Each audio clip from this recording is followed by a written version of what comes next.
This video shows how you can view and open documents and view document information in the Dossier view.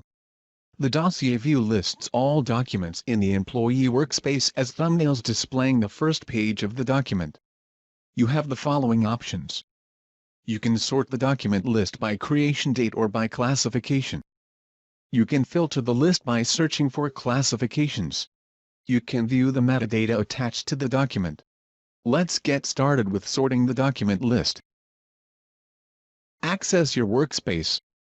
To open the Dossier view, click the Dossier View tab. Move to the drop-down list. For example, switch the grouping by classification to grouping by creation date.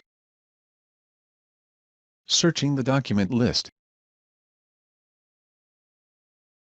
Click the search icon.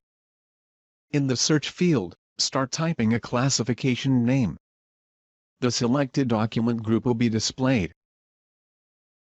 Viewing document metadata.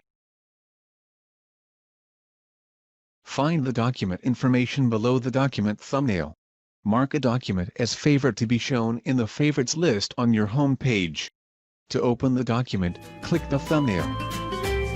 Thanks for watching.